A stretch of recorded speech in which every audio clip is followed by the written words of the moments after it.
In January 2008, 22-year-old Jesse Pinegar took a trip to the Hawaiian island of Kauai. Rather than just sightseeing for a few days and then returning to his home in Utah, Pinegar's plan was to stay a couple of months to really soak in the adventurous Hawaiian lifestyle. Due to this, it's no surprise that he decided to hike the infamous Kalalau Trail on the northern shore of the island. In fact, he had actually hiked it multiple times before, and in March of 2008, he would hike it for the last time.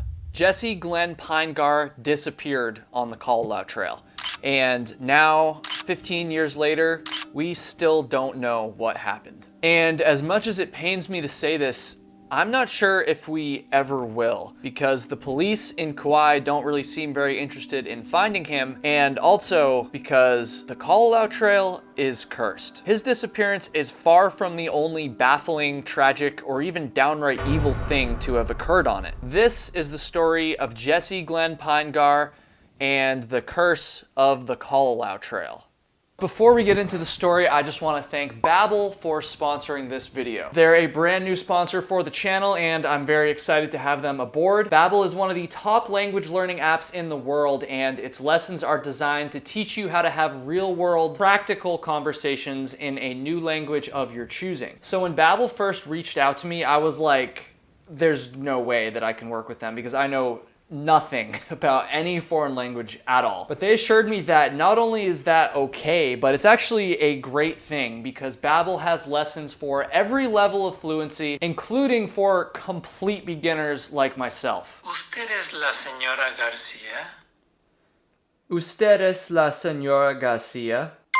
Over the past few years, I've developed this desire to learn a new language, but I always thought that it just would be way too much of a time commitment, way too much effort, and so I never actually tried. So once again, when Babel reached out to me, I was like, I don't know if I have time for that. But then they showed me that their lessons are designed so that you actually only have to commit about 15 minutes per day to start making real progress towards learning your new language. Now make no mistake about it, I'm still far from fluent in Spanish, but I am honestly pretty impressed with the amount of progress that I've made in such a short amount of time. So I invite you to give Babel a try, and you can do it for 60% off your subscription by using the link in the description. You heard that right, 60% off your subscription if you go through that link, so go check it out. Gracias a Babel for sponsoring this video, and with that said, let's get into the story. In the introduction of this video, I said that I'm not sure if Jesse Pinegar's disappearance will ever be solved, and I really hope that I'm wrong about that. In fact, I'm even holding out a sliver of hope that maybe someone who watches this video might have some sort of information or experience that could help solve the case. But with that said, it's gonna be a tough one because the Kalalau Trail is a beast. And I feel confident saying that because just a few weeks ago, I hiked it myself. Just started the Kalalau Trail. They say it's one of the most dangerous trails in the country. I don't know. We're gonna find out. In January of 2008, 22-year-old Jesse Glenn Pinegar flew by himself from his home in Orem, Utah to the Hawaiian island of Kauai. He rented an apartment there and he planned to stay for a few months to spend lots of time adventuring around the island. This is what he told his family, who he stayed in pretty regular contact with via cell phone while he was there. One of the trails he planned to hike was the Kalalau Trail, which is a 22-mile out and back route along the remote Nepali coast.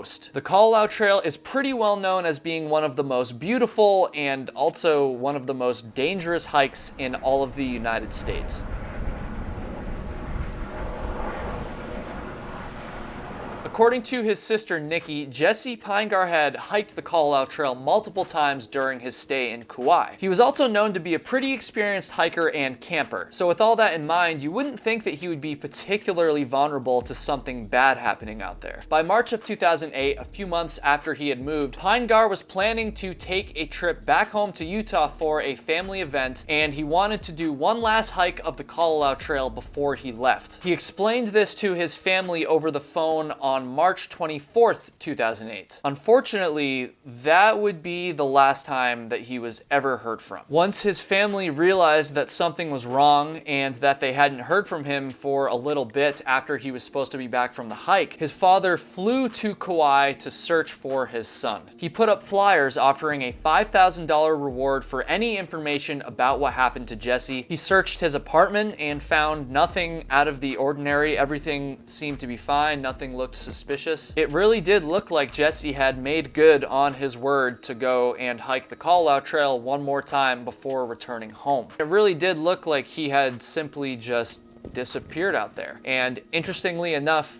Jesse Pinegar was not the first person to have disappeared on the Kalalau Trail. On January 23rd, 2004, 28-year-old Ohio native Bradford Turek flew to the Hawaiian island of Maui for a vacation and checked himself into a hotel. The next day, his rental car was found abandoned in the hotel parking lot, and bizarrely enough, several of his personal items were found at the bottom of the hotel pool. It appears that for some unknown reason, Turek changed his mind and left Maui for a different Hawaiian island, the island of Kauai. He flew to Kauai on January 25th, rented another car, and drove to Ka Beach, which happens to be the exact spot where the Kalalau Trail also starts. His rental car was discovered at Ka Beach a few days after he rented it, and we know for a fact that he was never seen or heard from again. But beyond that, a lot of the details of his disappearance seem pretty questionable in my judgment, so take the rest of this part of the story with a pretty big grain of salt. It's speculated that Turek hiked in on the Kalalau Trail about 2 miles until he reached Hanakapiai Stream, which is the first of 3 major river crossings on the Kalalau Trail. A t-shirt from Duke University was found submerged in the stream, and so it's possible that this shirt belonged to Turek. However, I do want to be clear, this t-shirt was never conclusively linked to him, and his family apparently doesn't necessarily believe it was his. They also found his initials carved into a tree near the stream, which is far from conclusive evidence that he was there, but it still suggests that he might have been. And finally, I did find one source online that said that his family hired a private investigator who later uncovered that an illegal camper in the area had found a backpack at the stream that contained Turek's identification and his credit card. To me, that seems like it would be a really big deal, like kind of a bombshell in the case, but I was only able to find this mentioned in one source, and it was like a Facebook post too, and so I'm pretty skeptical about that piece of information, but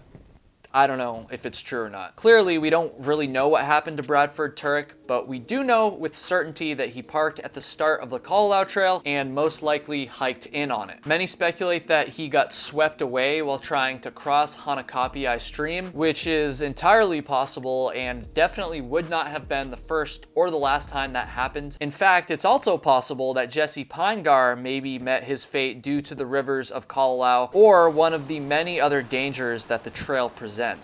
Like I mentioned before, I hiked the Kalalau Trail. It was just a few weeks ago, and one of the things that I was the most nervous about beforehand was the river crossings. Under normal conditions, these river crossings aren't that bad. Most hikers won't even need to get their feet wet when crossing them. What makes them so dangerous is that when it rains, the rivers rise fast, and they also start moving very, very fast. This wouldn't be a huge deal if it didn't rain very often, but the Nepali coast is basically a rainforest. Soaked to the bone.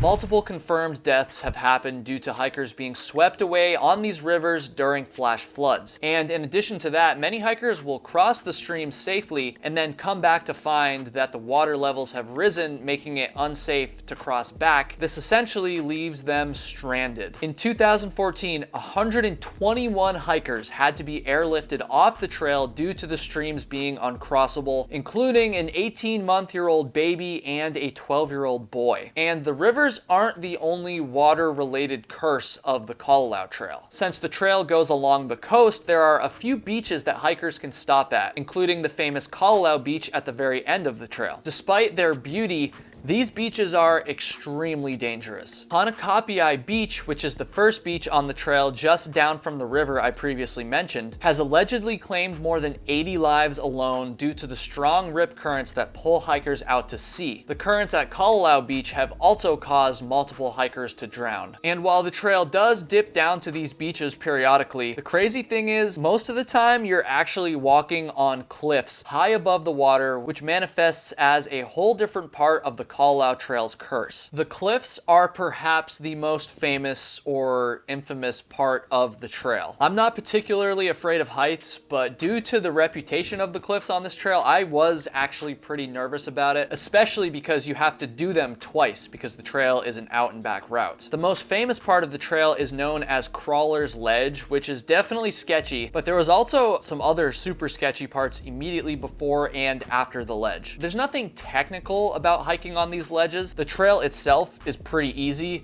There's just a really high penalty for any sort of misstep. But despite these ledges being so infamous, I was only able to find a few instances of hikers falling off of them. However, one of these instances is chilling, and to me, it's a clear sign of the curse of the Kalalau Trail. In December of 2012, a Japanese visitor to Kauai experienced an absolute nightmare scenario on the trail. The woman was hiking with a man she had met a few days previously on the island when, are you ready for this? She was picked up and thrown over the edge of a cliff on the Kalalau Trail. The man who did this was named Justin Klein, who had previously developed a rap sheet in Oregon. By some sort of miracle, the woman actually survived this and was able to get rescued. I'm honestly not sure how this happened, but thankfully it did, and the Kalalau Trail was temporarily closed while the authorities searched for Klein. Eventually, after a 4-month manhunt, Justin Klein was captured in April of 2013. And that certainly wasn't the only criminal activity to ever have taken place on or near the Kalalau Trail. For many years, the Kalalau Valley, which the trail is named after, has had problems with illegal campers and squatters. These folks have been blamed for leaving large amounts of trash along the beach and the trail, hindering the pristine environment. In my judgment, it does kind of seem like this problem's getting a little bit better. I didn't notice any blatant signs of squatters when I hiked the trail, although there was one couple on the beach who were very nice,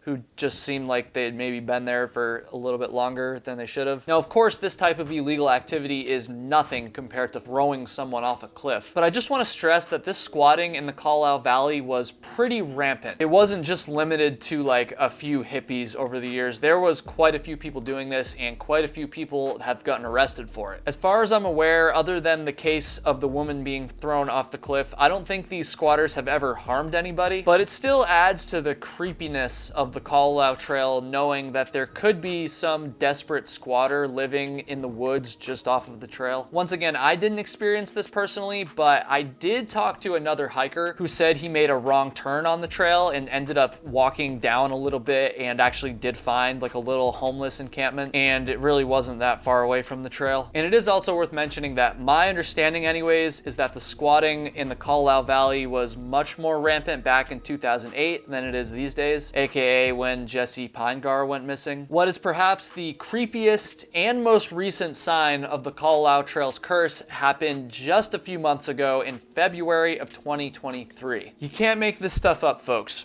Human teeth were found along the trail. You heard that right. About a dozen human teeth with no other signs of bones or remains were just found on the trail, just the teeth. It seems like this would be a pretty big deal, right? Especially given the history of some of the disappearances and the infamous nature of the Kalalau Trail. But all I found were a few local news articles mentioning it, and that's pretty much it. I did read that the teeth were partially decayed and that the Kauai Police Department was, quote, working to determine if the teeth may be part of an ancient Hawaiian burial or possibly linked to one of the dozens of unsolved missing persons cases on Kauai. Hopefully in time we'll know who these teeth belong to and what the story is, but for now I think it's fair to just chalk it up to the curse of the Kalalau Trail. Now, for the record, I do want to say that despite all these dangers and the weirdness and creepiness of the Kalalau Trail, if you're an experienced hiker and you know how to keep yourself safe when it comes to bad weather and river crossings,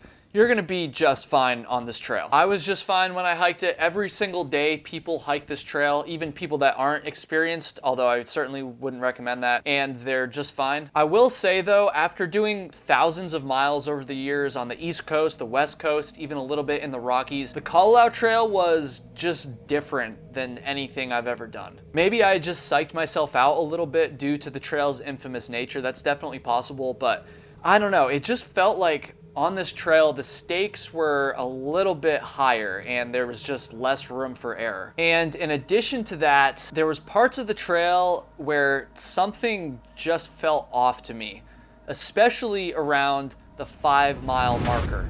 And that makes sense because the 5-mile marker of the Kalalau Trail played a significant role in the disappearance of Jesse Pinegar. Jesse Pinegar did seemingly vanish into thin air, but that doesn't mean that he didn't leave behind some clues about where he had been and maybe what had happened to him. A few months after his disappearance, Jesse Pinegar's family got some new information about their son. About 5 miles into the Kalalau Trail, a hiker had discovered an abandoned campsite that looked somewhat suspicious, and because of this, the hiker reported it. Pinegar's father flew to Kauai for a second time to investigate this, and at the campsite he found his son's iPod and some other various personal belongings. However, he did not find Jesse's wallet, his cell phone, or bizarrely enough, a quote chunk of change that Jesse was apparently known to hide in trees nearby when he was camping. But either way, this seemed like a pretty promising lead, but unfortunately it did not yield any results. Jesse Pinegar was still nowhere to be found, and if I was going to stick to the theme of this video, I would just nonchalantly blame that on the curse of the Kalalau Trail and move on. And I do think that the trail's curse plays a role in this. Obviously, that is the point of this video. But there is another side to the search for Jesse Pinegar that I haven't really seen talked about in the media very much, and that would be the way that the police in Kauai did or perhaps didn't handle Jesse's case. I had the pleasure of speaking with Jesse Pinegar's sister Niki, as well as a few other family members, and they were all very adamant that the police